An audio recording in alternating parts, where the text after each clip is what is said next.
Good day in gratitude, family. This is Face the Nation with Bolden Unchained again.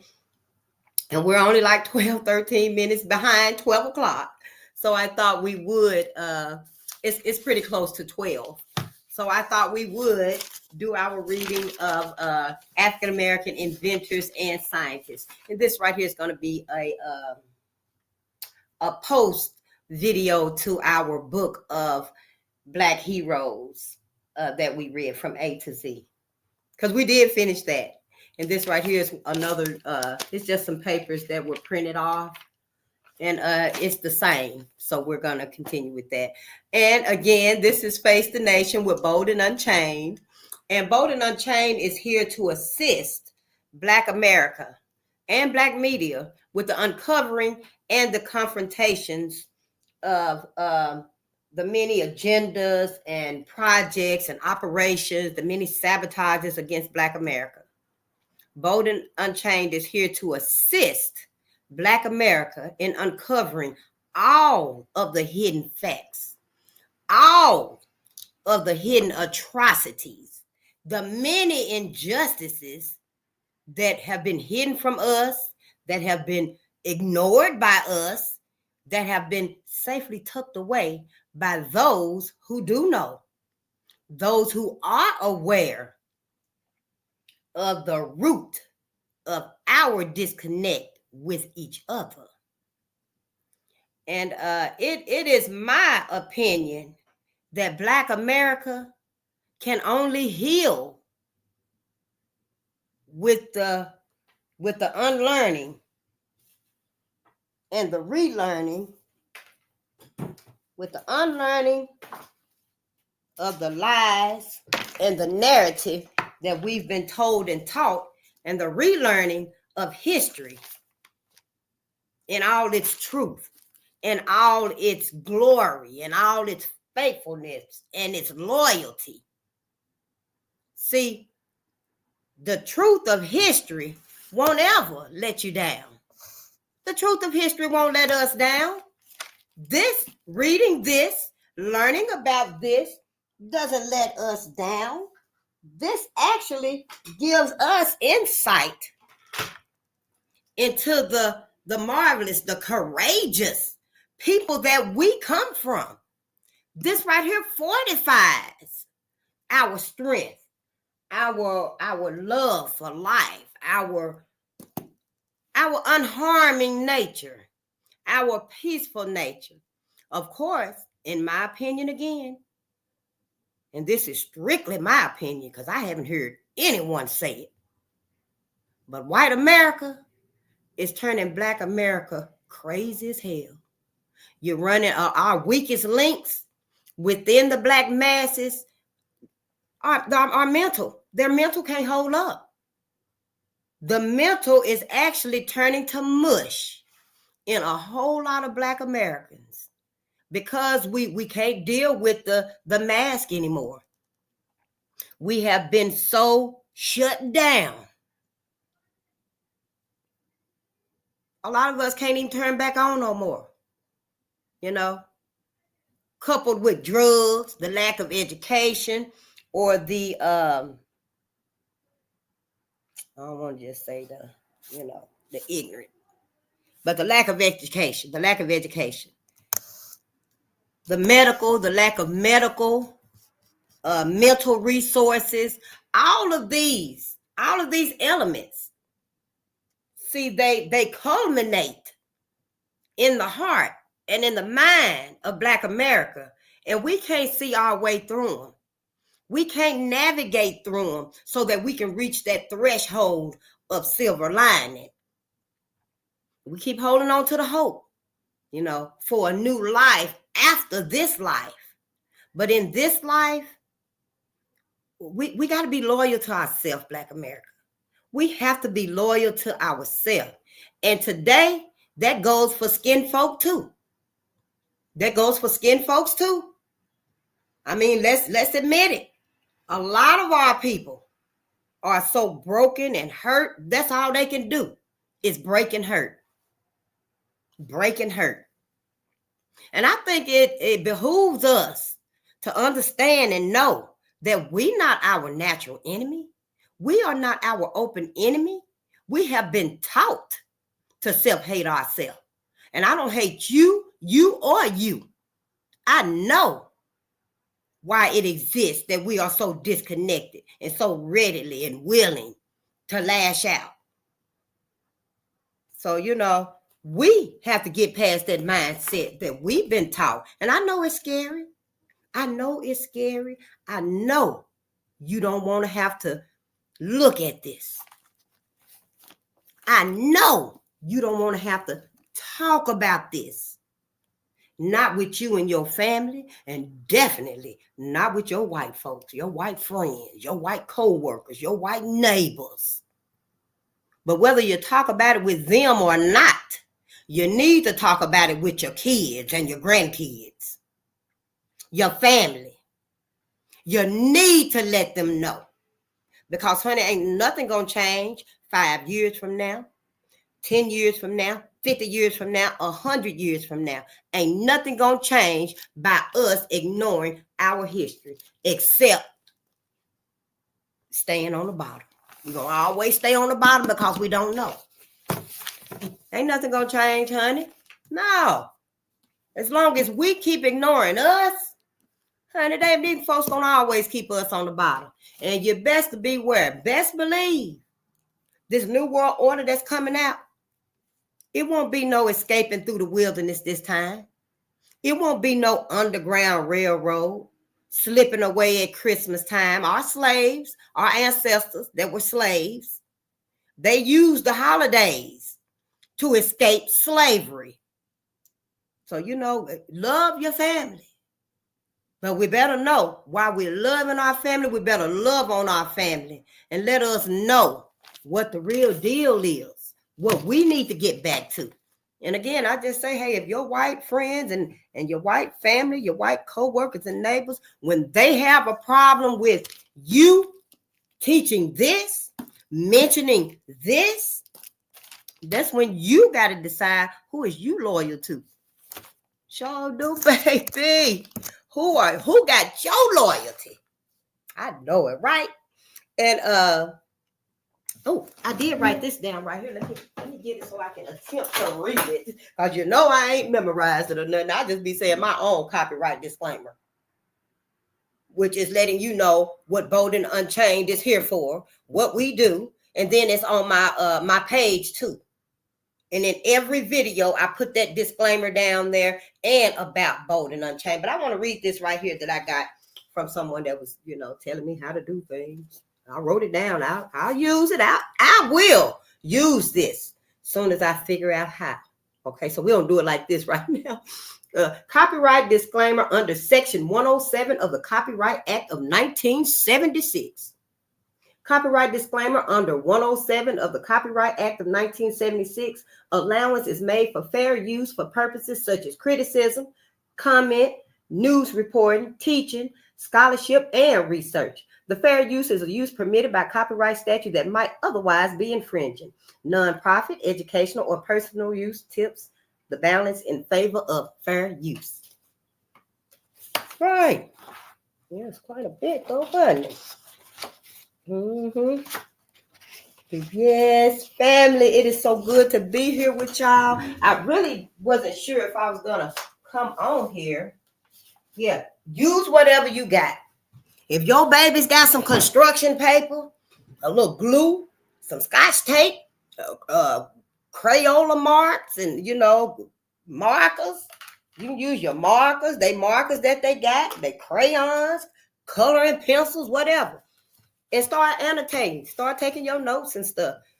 I don't have a lot of space, so I use my walls. Yeah, everybody picture over there. Everything else over here. Over there and over there. Come on, let's get to reading and stuff. Yes, African American scientists, inventors, and scientists. Where's the other book at? Because that was wonderful. This one right here is the one that we just finished reading. I know I'm off the chain today, baby. I am so happy. Hey, love your family.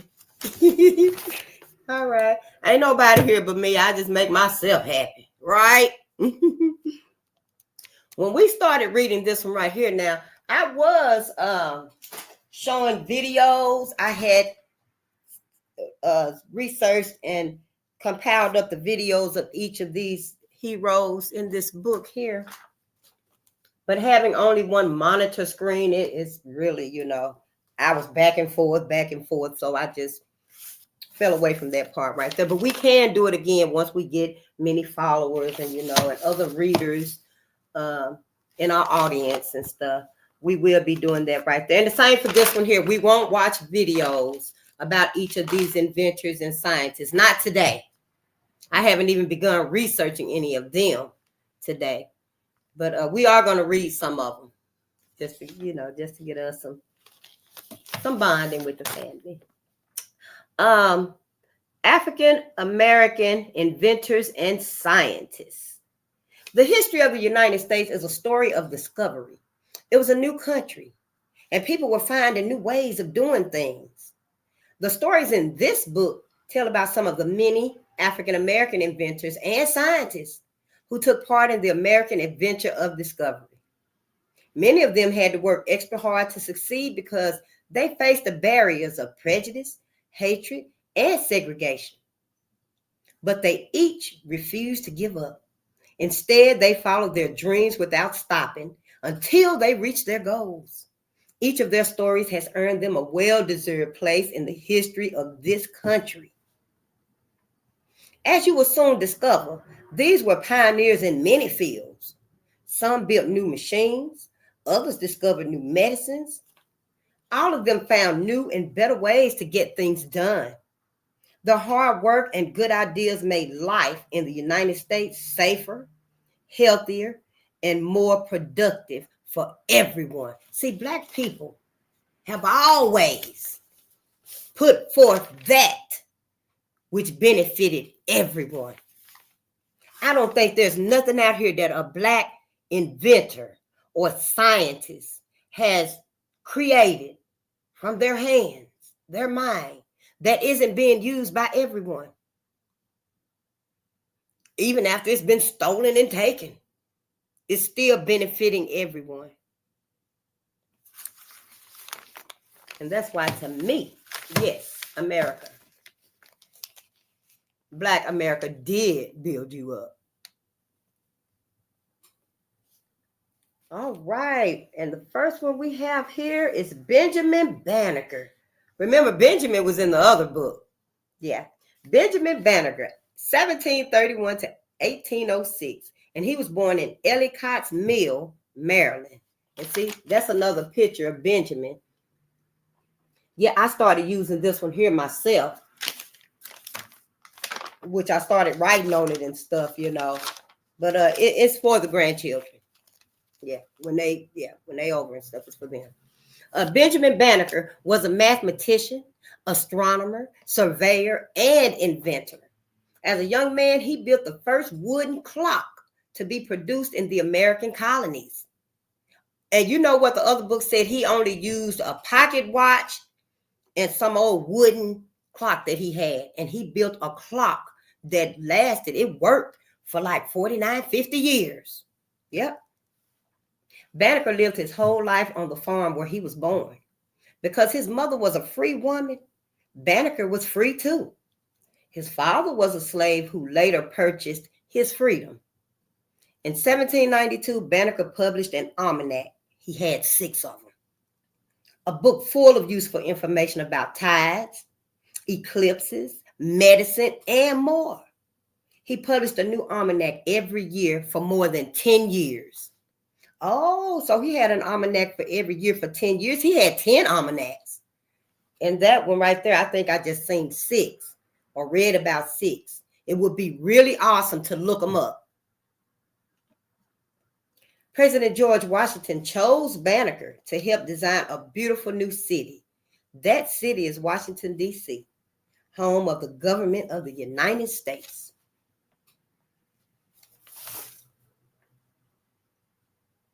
And that was Benjamin Banneker. Oh, and on this sheet right here, Charles Orrin Bailiff. Orren Bailiff. He invented shampoo, the shampoo headrest. You know when you're getting your hair shampooed and you got the headrest? In 1898. Yep. And Miss Anna M. Magina, she'll go for the M's.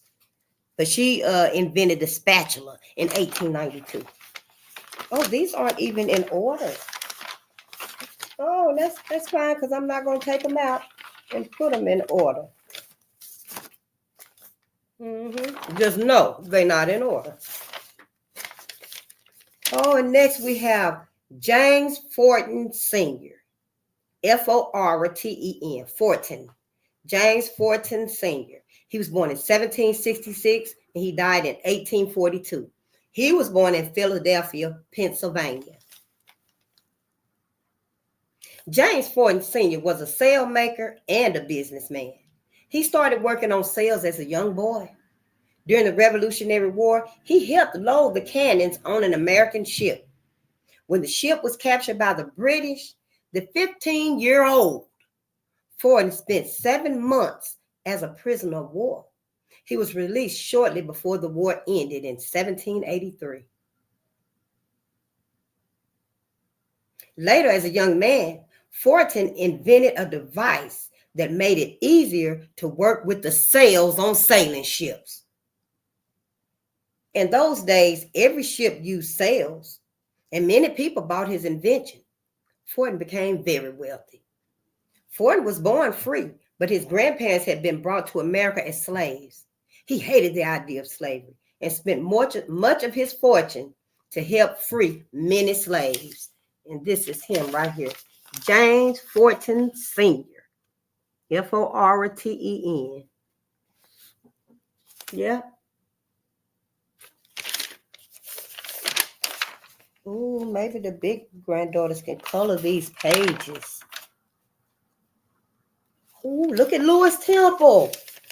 This here is Lewis Temple. And look at that whale right there. And the what they call harpoons? Let's see. Lewis Temple was born in 1800 and he died in 1854. He was 54 years old. He was born in Richmond, Virginia. Lewis Temple was a blacksmith. He owned a waterfront shop in New Bedford, Massachusetts. New Bedford was an important city because many whaling ships came there to unload their catches. Temple was not a whaler himself. Born into slavery, he was freed in 1829 and moved north. He learned the harpoons used to catch whales didn't work very well. The harpoons were like big spears. The whalers would try to stick them into the whales, but the harpoons often fell out and the whales got away. Temple invented a better harpoon. Soon everyone was using it to catch more and more whales than ever before. However, Temple never got a patent to protect his invention. Other people sold copies of his harpoon, and Temple died a poor man.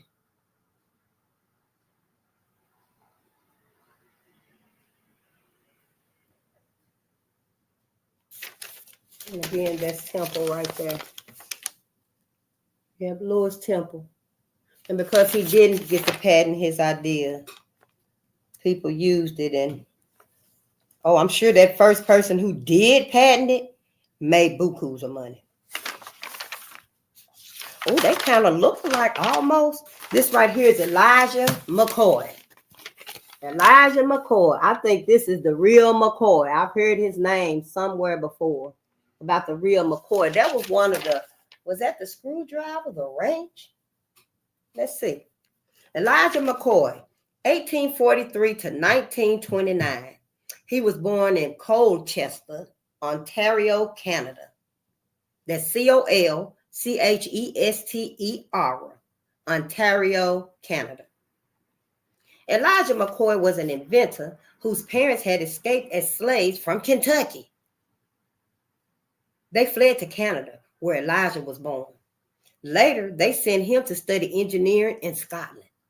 When he came back to the United States, the only job open to him was shoveling coal into railroad locomotives.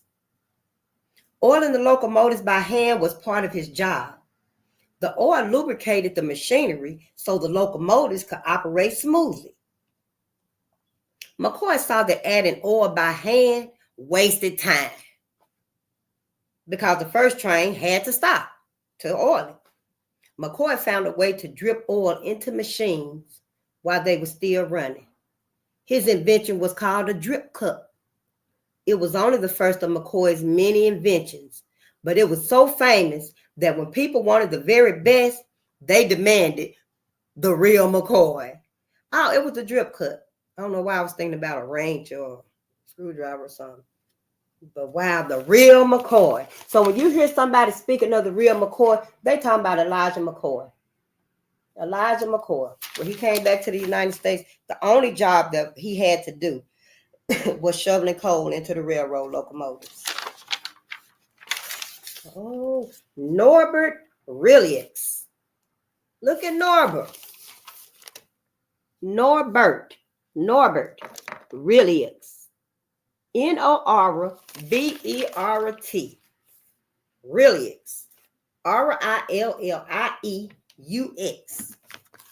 Norbert Rilliux.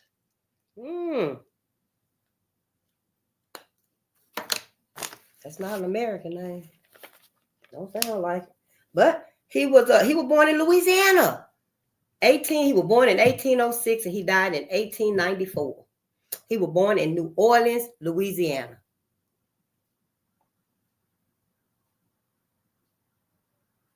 Oh, let's see here. Norbert Rilliux was a talented inventor who found a new way to change sugarcane juice into sugar. Before Rilliux's invention, sugar was very rare and expensive. Rilliux grew up in southern Louisiana.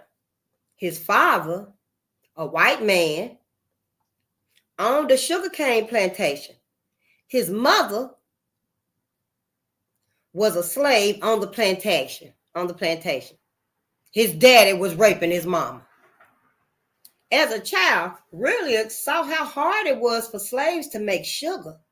They had to use big scoops to pour the boiling juice from one vat to the other. They called doing that the Jamaica train. Rilliux helped to get rid of the Jamaica train. He invented machinery that did the work faster and cheaper. It made better sugar too. Today, his invention is also used to make condensed milk, soap, gelatin, and glue.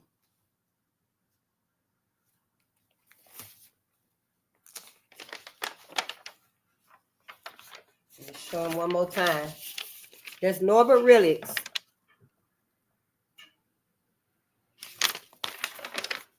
Next, we have Louis H. Latimer.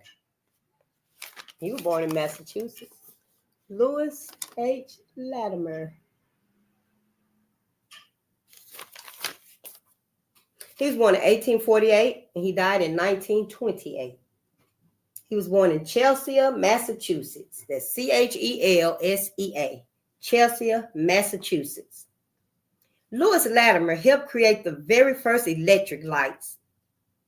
He was the only African-American member of the Edison Pioneers, the team of inventors and scientists who worked with Thomas Edison.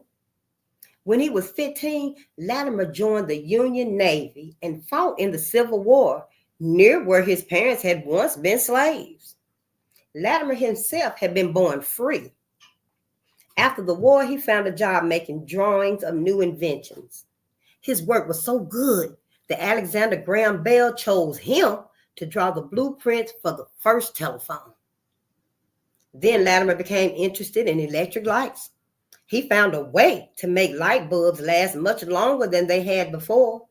He was in charge of installing the first electric lights in New York and other big cities. He also wrote the first textbook about electric lights. Louis H. Latimer. All these lights we got out here, obey them street lights. Quit trying to run the yellow light. Don't run the yellow light. When the light finna turn yellow, stop. Show some respect to Lewis Latimer.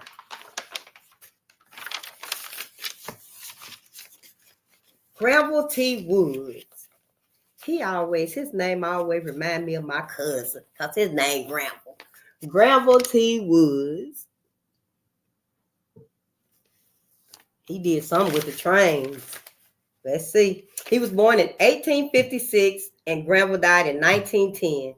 Granville T. Woods was born in Columbus, Ohio. Oh, people call Granville Woods the Black Edison because of his many brilliant inventions.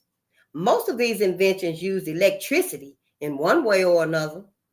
Woods left school when he was 10 years old, but studied electricity in his spare time while he worked as a railroad fireman and train engineer. At 10 years old, but he studied electricity in his spare time while he worked as a railroad fireman and train engineer. So he left school at 10. And in the next few years, he was working as a railroad fireman and train engineer. One of his most important inventions was a special telegraph used to send messages back and forth between moving trains and train stations.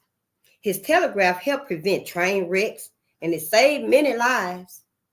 Woods invented more than 50 devices, including an incubator to help eggs hatch, the little eggs and stuff that you put, better electric lights for theaters, a battery, and a new kind of electric motor for streetcars. And that's Granville T. Woods. See, our babies, we teach our babies about our heroes. It's going to open their minds up. It's going to expand their brains, their creative juices, their creativeness that comes from nature. It's in us.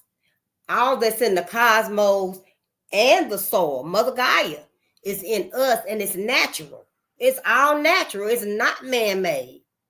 It's all natural. So to unlock the many blockages that we have mentally, educationally, with these types of readings right here, it won't be long before your babies are telling you, hey, Mom, I can do that better. I had an idea. I can make that better. You know, just by reading some of those in that book right there, I done came up with a new invention. Of course, I ain't got no money to invent nothing, to patent it, so I ain't gonna say a thing about it until I do. But yeah, reading these things right here, see, it opens our minds up. It helps us to flourish and to think. See, we've been thinking like we've been taught to think. The ice is better than white folks got. You remember that time Black folks used to get our ice from us? We would have the big old blocks of ice, and they would bring the ice around to your house and stuff. And you get your big old chunk of block of ice, and you chop it up how you need to and stuff. Well, eventually, white folks came up with the refrigerator that froze the ice, I guess. All I know is when I was a little girl, they were saying, quit acting like white folks' ice is colder than Black people ice. Because white people gave us the impression, somebody gave us the impression that their ice was colder than our ice. And that was not so. You know, our ice freezes at the same freezing temperature. You know, but yeah, just try it. Just try it a few days, and don't rush our babies, because we ain't never introduced our heroes to them. So, you know, it might take them some time, you know, to understand they having new thoughts. They having new dreams, new inventions, you know. So, yeah, just start giving it to them. Start teaching it to our babies and stuff. We see they banned in schools. They banned in books, in libraries right now. You know, you better get you some of them books and start your own library. This here is Daniel Hale Williams. And Daniel was born in 1856, and Daniel died in 1931. Daniel Hale Williams. Look at here. This is Daniel Hale Williams, Hale. Look at Daniel. Oh, I'm gonna have to get Anna to color these pages right here, and Leah and Maya. Ooh, wow. Okay, that's another idea. Birthplace. Daniel Hale Williams was born in Hollidaysburg, Pennsylvania. Oh, you heard it right. It's Hollidaysburg. Hollidaysburg. It's all one word. Look, it's all one word. Hollidaysburg. Daniel Williams was a famous doctor and surgeon. Dr. Dan, as he was often called, was one of 7 children. He was working as a barber when the owner of the shop offered to pay his way through medical school. He went on to become a surgeon. In 1891, Daniel Williams helped start Providence Hospital in Chicago, Illinois. It was the first hospital run by African Americans. The first hospital run by African Americans. In 1893, Dr. Dan did the world's first successful heart operation. He saved the life of a man who had been stabbed in the chest. Dr. Dan led the way for many other African American doctors. Often they had to do surgery in people's kitchens because they were not allowed to operate in hospitals. Dr. Dan worked hard to get good medical care for all people. And see, Black people, once again, like I was saying, Black people, what we invented, what we created, what we contributed, we did so for everyone. Even after all the bloodshed, all the theft, all the murdering and the lynching and the burning of our people, the literal barbecuing of our people on barbecue racks, like we call it, let's have barbecue. That was our ancestors being barbecued. But I just want to say that even after all of that, still, when we create, when we build, we try to do for everyone, but everyone don't do for us. No, everyone don't do for us. Namely, white America. You ain't done nothing for us. You have not been sincere, not in the tiniest bit. You haven't. You have not. That's a damn lie. George Washington Carver. Now we all know George Washington Carver. I know you know the peanut butter man. Yep, peanuts. This man invented like 100 uses for peanut butter, or was it potatoes? Let's read and see. George Washington Carver was born in 1864 and he died in 1943. George Washington Carver was born in Diamond Grove, Missouri. Diamond Grove, Missouri.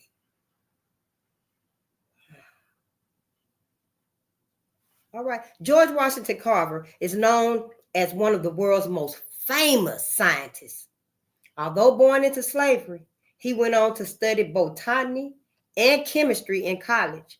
Then he was asked to be in charge of farm research at the Tuskegee Institute in Alabama. In Alabama, he saw how the farmers had damaged their land by growing cotton year after year after year. So he showed them how to repair the soil by growing peanuts, sweet potatoes, and other crops. And that way it flourished the land. Instead of one crop chipping away at the land, he would teach them how to plant different crops. That way your land would keep continuing to flourish. It will regenerate, so to speak. Carver learned to make more than 300 products from peanuts. What I say, 100? 300 products from peanuts, such as instant coffee, face cream, ink, shampoo, soap. He also found 100 uses for sweet potatoes. Maybe that's where my mind was reaching to. 100 uses for sweet potatoes. And you know, sweet potatoes is good for you. You juice them. His discoveries made a huge difference in the lives of the farmers and many other people. Yes. Oh, my ancestors. Yes, America, I do believe you played yourself. Madam C.J. Walker. Look, you know there's a movie of her on, what is it, on Netflix? I did see it. It's been a couple years ago, 2 or 3 years ago, Madam C.J. Walker. What's that on, I think it was on Netflix. Might have been on Tubi. One of them little apps and stuff that I don't have anymore. Madam C.J. Walker was born in 1867 and she died in 1919. Madam C.J. Walker was born in Delta, Louisiana. Wow, someone else was born in Louisiana. That would be awesome. And see, a lot of our heroes and sheroes are often from the same state. Madam C.J. Walker was the first Madam C.J. Walker was the first American woman to become a millionaire by running her own business. Yet, she had grown up poor, scrubbing floors and washing clothes to earn a living. Her achievement brought hope to others who had started out in life in similar circumstances. In Madam Walker's day, African American women used hot irons to style their hair. Then she invented a special hair softener and a heated comb to go with it. She started by selling her products door to door. As her business grew, she built her own factory and set up schools to train sales agents and beauticians. Madam Walker gave much of her money to charity. She even started a school for girls in West Africa. Her company made jobs for thousands of people, and her example helped many people find hope for their own lives. Wow, Madam C.J. Walker. On this channel, we will be watching many of documentaries and biographies. We will be watching short stories about all of our heroes. This channel isn't just to read about slavery and lynchings. We're going to get past this. Okay? But we're not going to forget it this time. Okay? We cannot forget one of the most important times in our history. So this is going to be awesome. Garrett A. Morgan. Garrett was born in 1875 and he died in 1963. And this is Garrett Morgan. Garrett A. Morgan. I don't know what color the granddaughter's going to paint this. We're going to have to, they're going to color this. We're going to have to look up some pictures of them so they can get the colorings right. Anyway, yeah. Garrett A. Morgan was born in Paris, Kentucky.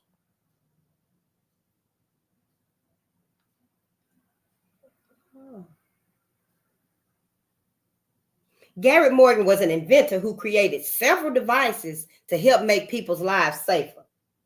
One of his inventions was a new kind of gas mask. I was going to say that looked like a gas mask right there. One of his inventions was a new kind of gas mask. He proved how well his mask worked when an explosion tore through a tunnel being built under Lake Erie. Many people were killed. Morgan and 2 other men put on gas masks, went into the tunnel, and brought 3 people out alive.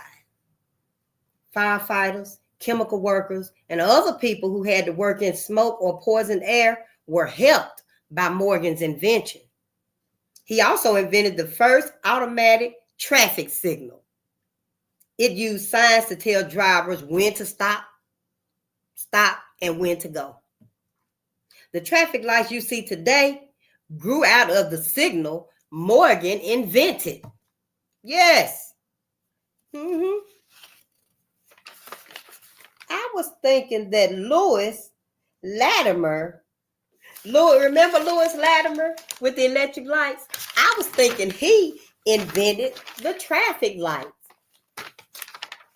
So see, yeah, it's very wise. It's very good, very beneficial for us to read these and to, teach these to our grandchildren and stuff. Because they're going to get in school and the teacher going to bring up Thomas Edison. And, and that's when your baby, my baby, should bring up our own heroes, because Latimer was Thomas Edison's, I think it was Latimer. Let's look and see. Latimer was Thomas Edison's only black pupil.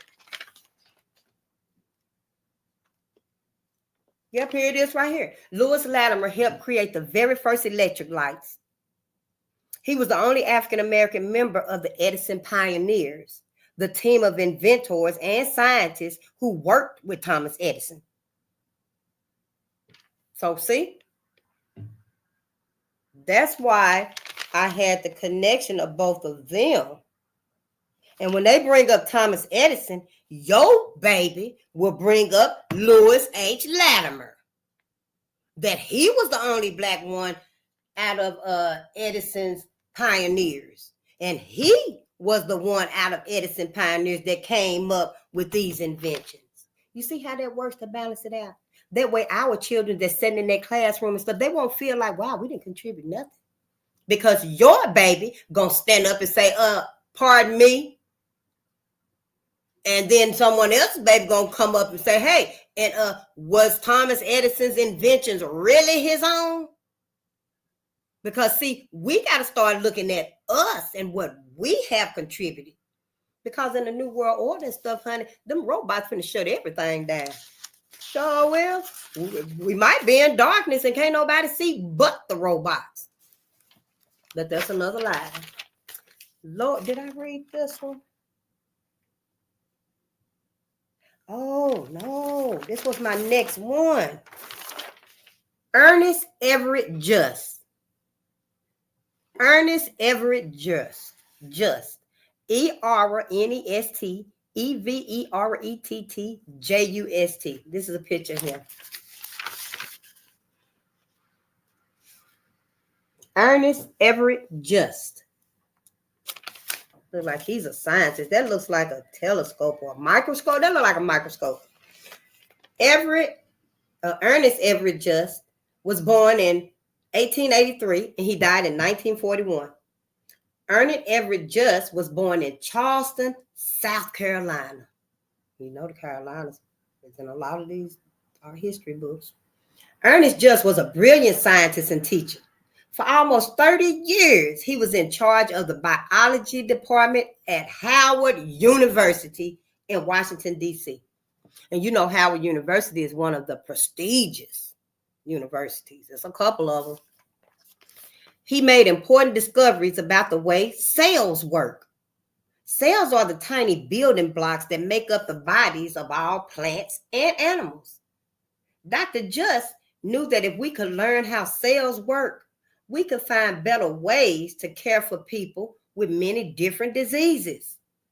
Some of his ideas were so advanced, other scientists didn't believe them until many years later. Ain't that how it is? Along with Ernest Just teaching and research, he wrote 2 textbooks and more than 60 articles for scientific magazines. His work changed the way we think about all living things. And that's Ernest Everett Just. 2 textbooks. And then it said he wrote over 60 articles. He wrote over 60 articles. Woo, spirit come through. Oh, look at Lord Augustus Hall. Is this pastries? Ham? Lord Augustus Hall. Lloyd Augustus Hall. And that's him right there. That's a picture of Lloyd. Lloyd Augustus Hall was born in 1894 and he died in 1971. That's the year my sister was born. Lord Augustus Hall was born in Elgin, Illinois. Elgin, Illinois. I think I had some friends from Elgin many years ago. Lord Hall was a chemist and food scientist who discovered new ways to keep food from spoiling. Hall became interested in chemistry as a high school student. After college, he worked as a chemist and a researcher. He discovered chemicals and treatments to keep meat and baked goods fresh. During World War II, his methods were very important to our troops. They helped the United States Army keep its food supplies safe for soldiers for some long periods of time because, the war went on, you know. Howell also found a new way to kill bacteria, the tiny organisms that can cause diseases. Hospitals still use his technique to sterilize bandages. He won many honors for his scientific work, and he held patents for more than 100 discoveries. Oh, my ancestors. Whew. He got patents for more than 100 discoveries. Yes, please, let's teach our babies this. Let's teach our babies this. Percy LaVon Julian. Look at Percy. Look at Percy LaVon Julian. My brother. That's Percy LaVon Julian. Percy LaVon Julian was born in 1899 and he died in 1975. I was 3 years old. Percy LaVon Julian was born in Montgomery, Alabama. Percy Julian was a scientist, college professor, and a businessman. He found ways to make some important medicines at much lower cost. One of his medicines is used to treat glaucoma, an eye disease that can cause blindness. Another of his discoveries helped people who have arthritis, a crippling disease of the joints. Julian also discovered many new uses for soybeans. The soybean is a plant with very nutritious seeds. The seeds can also be used to make many different products. Julian found a way to make a kind of soybean foam that was used to put out fires. During World War II, this new foam saved the lives of many sailors and soldiers. Wow. I was seeing that. What was it? They were doing the foam. They was doing that foam experiment.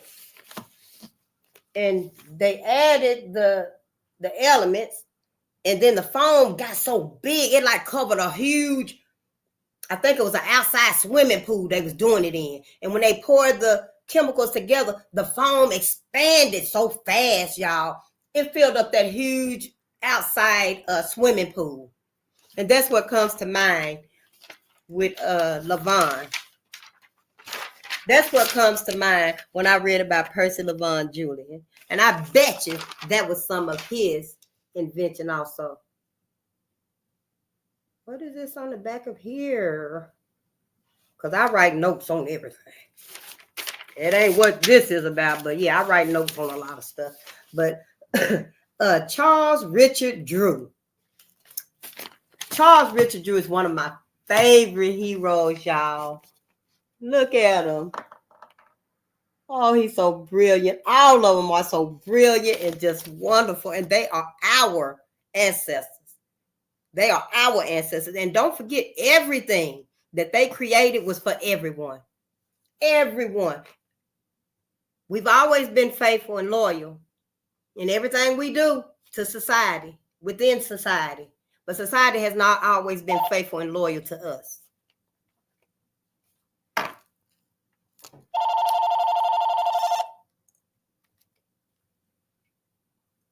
Charles Richard Drew was born in 1904 and he died in 1950. Charles Richard Drew was born in Washington, D.C., the state and city that Benjamin Banneker helped to design. Or to me, he designed it, but he assisted. Okay. Charles Drew was a doctor and scientist. He started the first blood bank and made other discoveries that have saved the lives of millions of people. Now, remember that the first blood bank, because we see blood banks all over our communities and stuff, where they, they get your plasma, they pay for your plasma and all that stuff. Everything came from Charles. He was the gateway. Him and others like him. Okay? His most important discovery was that the liquid part of blood called plasma can be stored for months before being given to a patient. Ordinary whole blood goes bad in just a few days. This discovery meant that plasma could be stored in blood banks until it was needed. The first big test of plasma came during World War II. Dr. Drew collected blood from people in New York, and he shipped the plasma to England, where it saved many lives. Now every hospital keeps plasma ready in case someone needs a transfusion. And that's what Charles Richard Drew did. And I read about him some years ago. Was this talking about it? Some years ago, when him and some other African-American inventors went to a conference. And on the way back from the conference, there was an accident. And Charles Drew was seriously critically wounded in the accident. And his invention, his own invention, would have saved his life. But it wasn't given to him. It wasn't given to him. When he came up with his invention, and it could be someone else researching and come back and correct me. But when his invention was used in the war, they would not let his invention be used to help save black people. They only used his blood, his invention, to save white soldiers, not black soldiers. I know damn this thing ain't it. But anyway, coming from that accident, from that conference, there was an accident, and Charles was he was seriously critically wounded, and his own invention was not made available to save his life. Yes, but this has been awesome, and I thank you all for coming. And yeah, I know, yeah, family wants to see everyone. Just enjoy your family today, all right? Love your family. Peace and power to the people. We'll be back. We will be back. Oh, wow. Who is this talking? Good day and gratitude.